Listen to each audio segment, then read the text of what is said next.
On va continuer notre cours d'ingénierie de fondation là. Essayer de progresser un peu. Donc, nous sommes toujours sur les premiers chapitres, hein, les rappels chez mécanique des sols. C'est vraiment important le chapitre. Il faut que vous compreniez que mécanique des sols que vous avez fait là, comment vous pouvez utiliser ça pour la conception des fondations, ok? Donc, on reste toujours sur les quatrième point là, résistance des sols. On avait commencé ces quatrième point dans la vidéo précédente. Donc, cette vidéo aussi, on va rester sur les mêmes points, mais on va aller avec plus de détails. Je pense que la fois passée, on avait parlé de comment obtenir les paramètres de résistance du sol et on avait parlé, entre autres, on avait cité les essais triaxiaux, les essais in situ.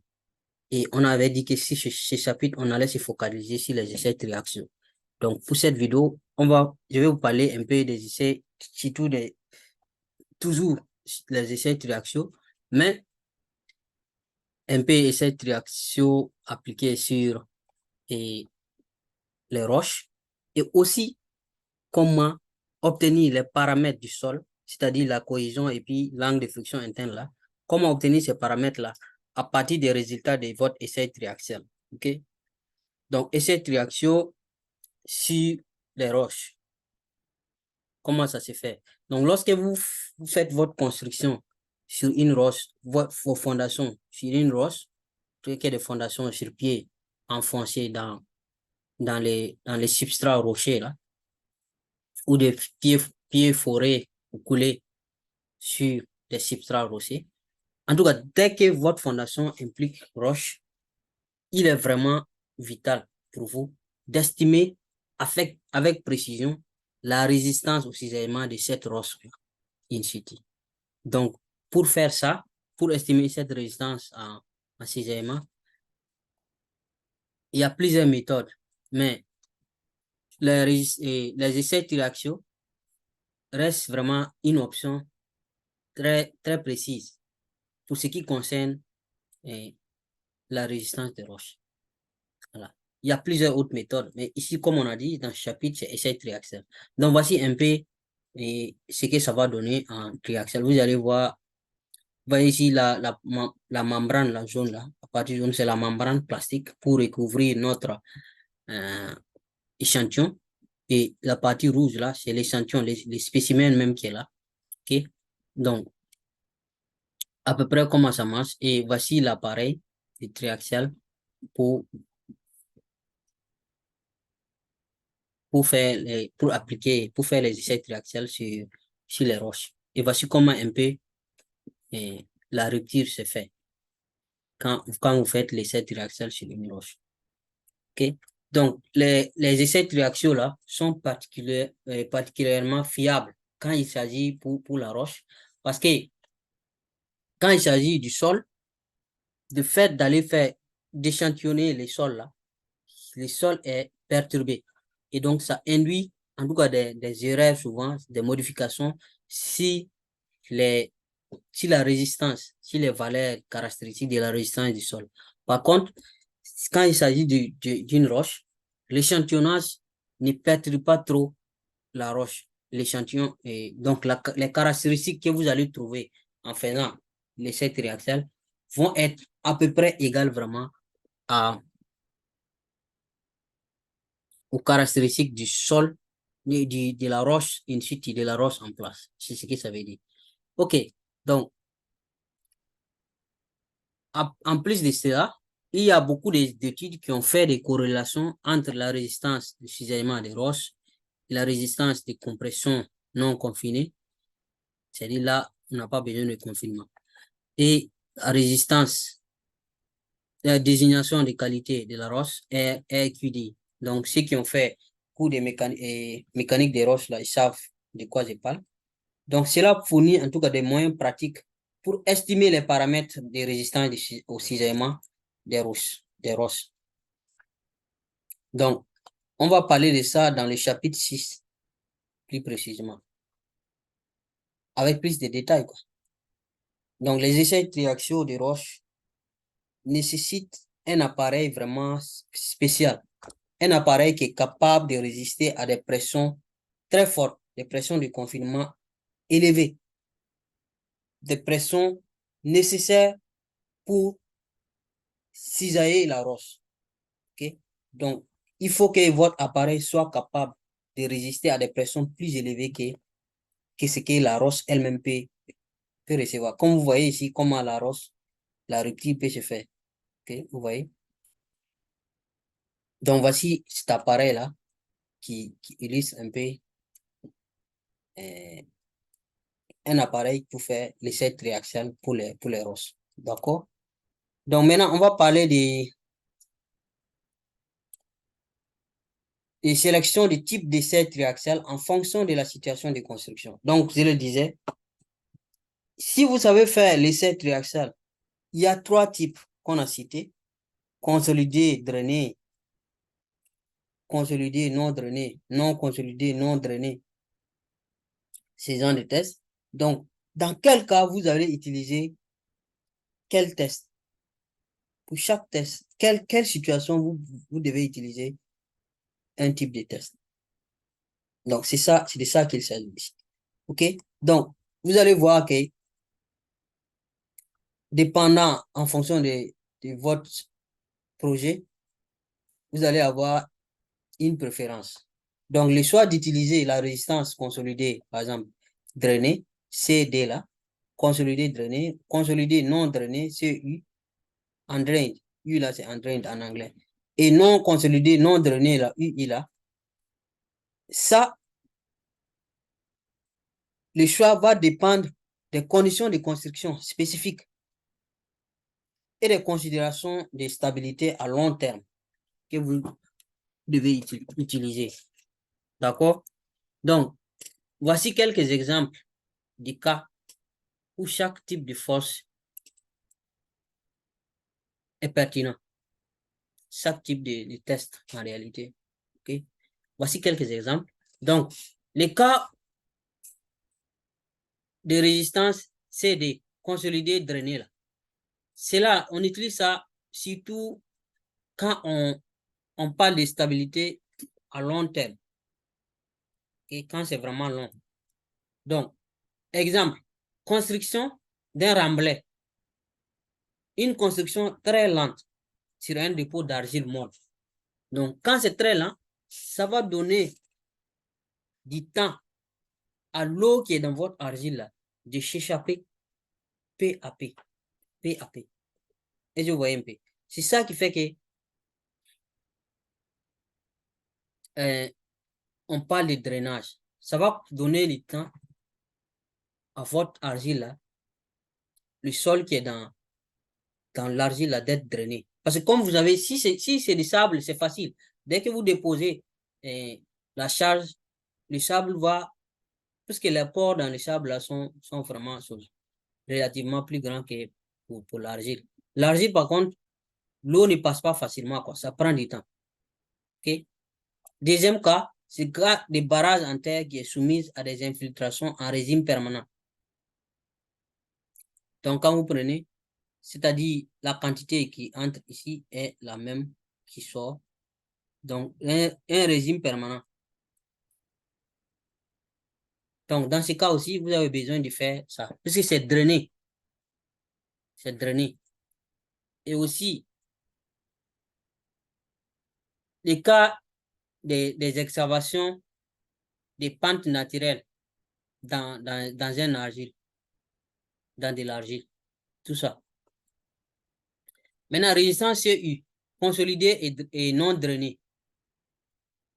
Donc, cela révèle des, par exemple, si on prend relèvement, les cas de relèvement d'un remblai suite à une consolidation sous sa hauteur d'origine. Donc, vous avez votre remblai, à l'origine c'était là, mais ça s'est consolidé, le tassement sur les remblais. Et vous voulez relever pour augmenter la hauteur, là. OK? Pour amener ça au niveau où c'était. Par exemple, c'était là, il y a eu tassement, ça est là maintenant.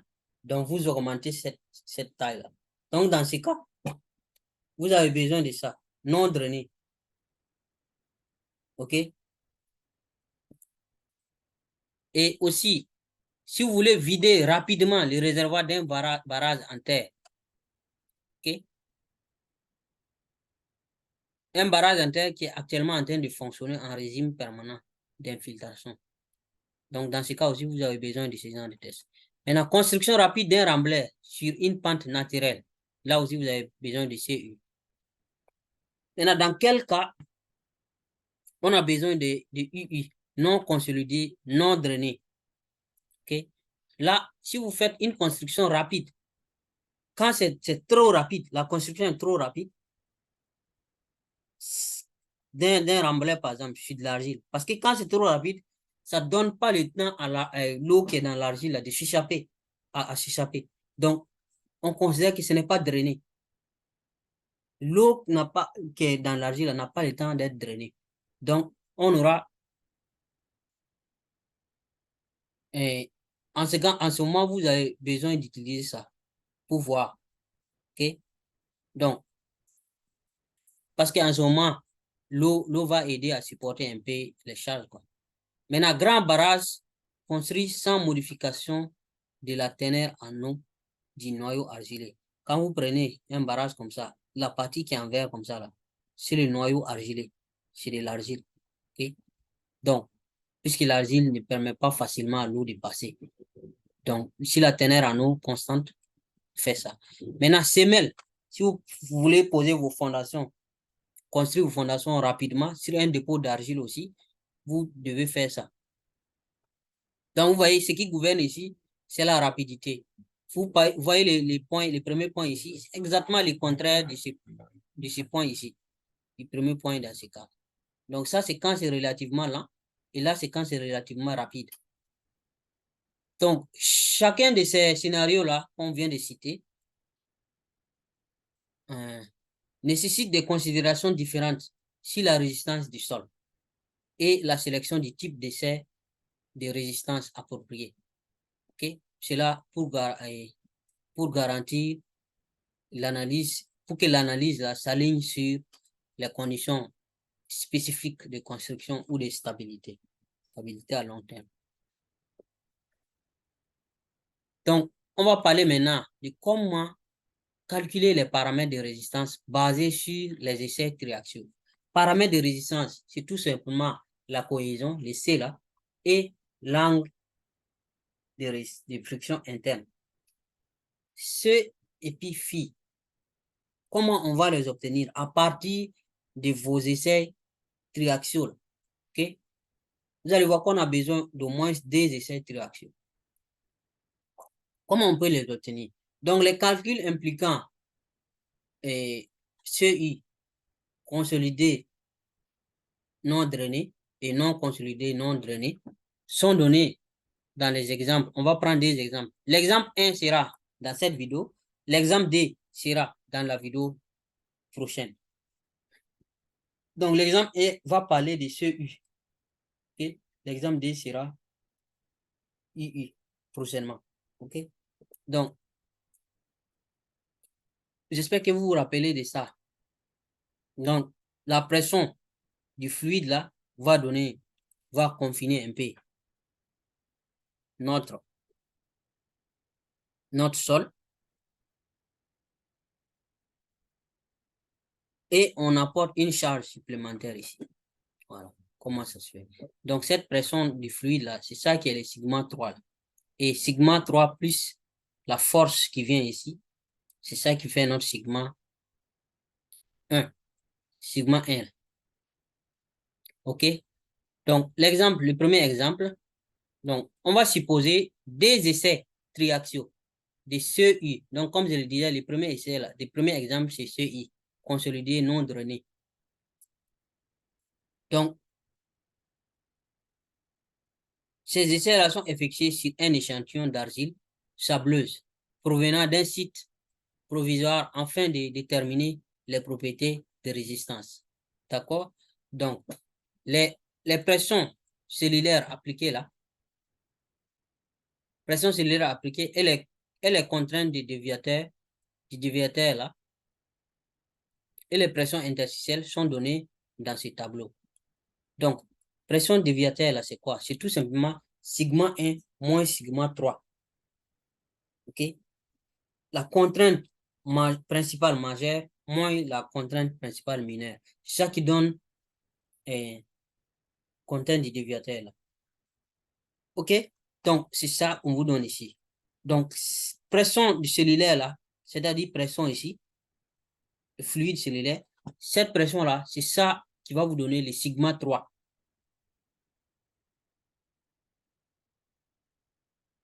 D'accord?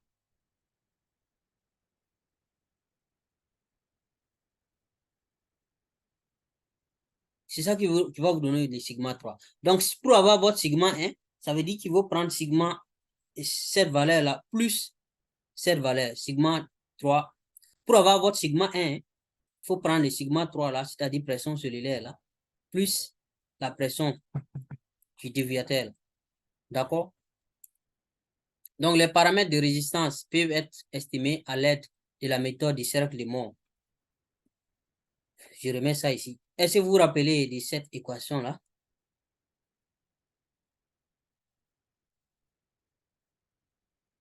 Cette équation.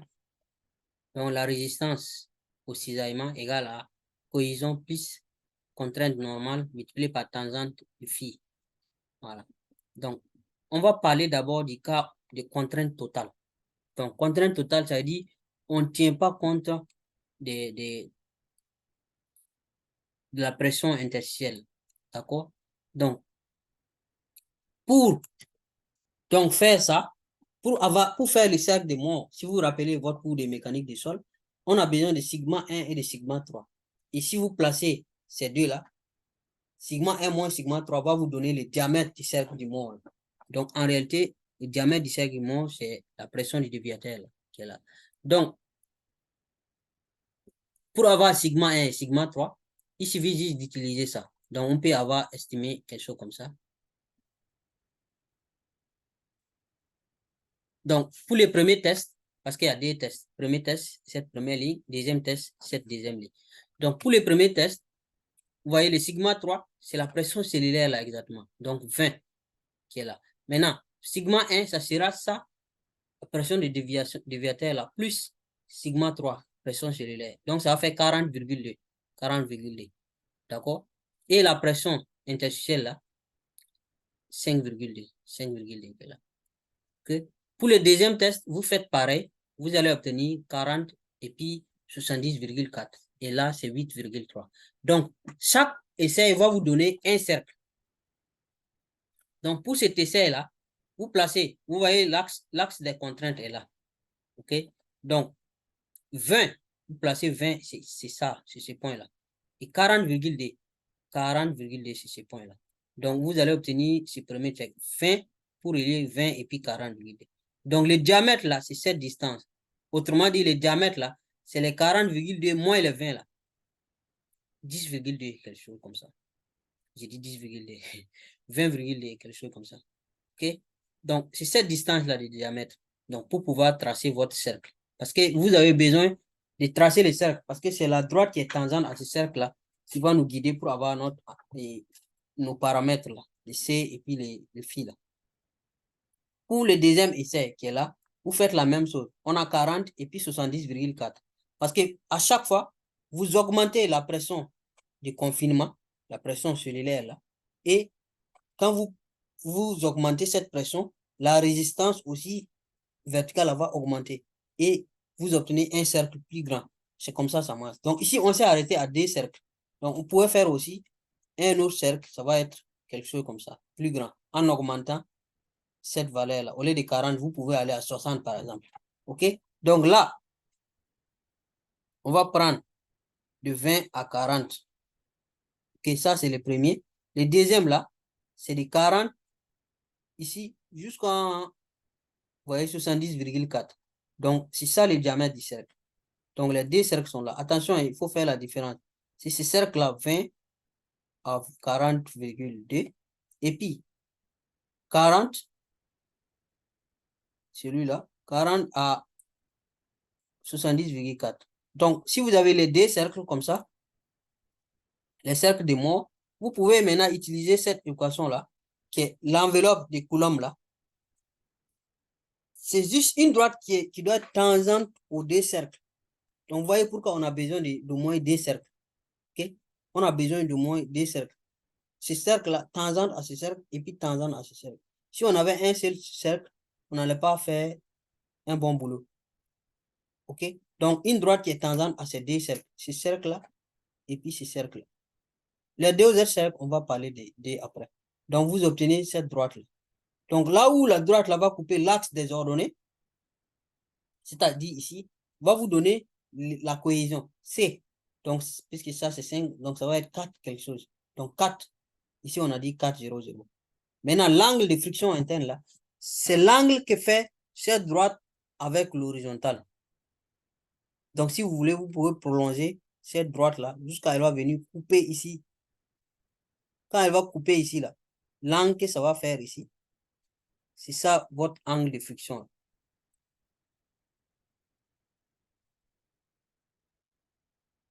D'accord?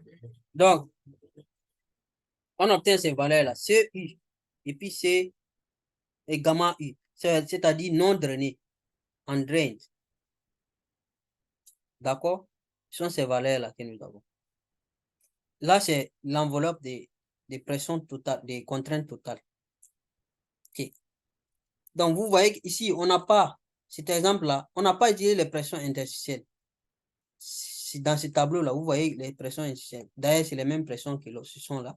Delta U, delta U. Ici, c'est 5,2, ici, c'est 8,3. Donc, ils sont là. On n'a pas utilisé ces pressions interstitielles dans les cas précédents là. Donc, c'est les contraintes totales qu'on a fait. On a ignoré les pressions interstitielles. Donc, l'application appropriée pour ces cas-là, les cas qu'on a fait là, contraintes totales là, les applications les plus appropriées dans ces cas, dans ce qu'on a fait précédemment, sont les cas où les fondations sont construites rapidement sur un sol bien consolidé. Donc, quand c'est construit rapidement, ça veut dire que le sol n'a pas le temps de drainer l'eau. Donc, ce n'est pas drainé. Voici pourquoi c'est undrained, non drainé. Donc, en ce moment, vous pouvez utiliser ce cas. Par contre, si vos fondations, vous considérez ici une période vraiment longue, là, c'est autre chose, quoi. Les gens ne considèrent pas tout ça là dans la pratique souvent. Et ça amène des problèmes. Donc, les paramètres de contraintes maintenant effectives. C'est pas efficace, c'est effectif. Donc, les contraintes effectives là, on peut les obtenir en faisant juste les contraintes totales moins la pression interstitielle. Comme l'équation, on va voir l'équation là tout de suite. Donc, le cercle de Moore en ce moment peut être obtenu en utilisant. Comment vous obtenez les contraintes? C'est cette figure-là qui vous donne ça. Donc, vous faites les 20 moins 5,2, ça donne 14,8. Les 40,2 moins 5,2, ça donne 35. Pareil, vous faites ici aussi, même chose. Mais ici, la pression interstitielle, c'est 8,3. Donc, 40 moins 8,3, ça va être 32,7. 40 et 70,4 moins 8,3, ça donne 62,1. Donc, vous obtenez les contraintes effectives. Et si vous obtenez ça, vous pouvez maintenant placer le cercle de Moore qui correspond à ça, pour chaque point. Donc, chaque essai un cercle. Donc, vous voyez ici, 14,8, c'est ici, autour d'ici. Et ça va aller jusqu'à 35, 35, à peu près ici. Normalement, ça devait être ici, ces points. Hein. Voilà, 35. Donc, c'est ces cercles. Les cercles de dehors. Maintenant, l'autre cercle, c'est 30, ici. C'est pas 30, hein, ça serait 32,7 jusqu'à 62,1. Donc, vous obtenez ce deuxième cercle. Et vous tracez l'enveloppe de colonne là. Et là où ça va couper l'axe des ordonnées, c'est ça votre cohésion. Donc là, on obtient une cohésion de 5,5. Vous voyez, c'est légèrement supérieur à 5. Et vous pouvez prolonger là où ça va couper l'arc des axes. L'angle que ça va faire, ça sera votre l'angle de friction interne. Donc 13,7. Donc c'est le cas ici. 5,5 et 13,7. Donc ça, ce sont les trucs. La cohésion effective et l'angle effectif. Parce qu'on a fait ça avec des contraintes effectives. D'accord? Donc, en utilisant cette formule-là, sigma prime égale à sigma total moins pression interstitielle. Donc, les applications pour ces cas-là, de C' et Φ', c'est le cas où vos fondations sont construites assez lentement, vraiment très lent, et ça va permettre à l'eau de s'échapper. Lentement, et c'est bien consolidé. OK? Donc, en ce moment, tout le poids de votre structure va reposer sur les grains du sol. En ce moment, vous pouvez utiliser ça. C'est comme si c'était drainé, quoi, en réalité. Donc, on va s'arrêter là. Donc, prochainement, on va faire le deuxième exemple, le cas où c'est non consolidé et non drainé. Non consolidé, non drainé. En ce moment, qu'est-ce que ça va donner? D'accord? Voilà. Et aussi, on va attaquer un nouveau point. Donc, techniquement, la prochaine vidéo aussi sera sur la résistance du sol. OK? Les paramètres, c'est-à-dire C et puis Φ. En tout cas, ça sera sur la résistance du sol avant de passer à un autre grand point. OK? Merci beaucoup et à la prochaine.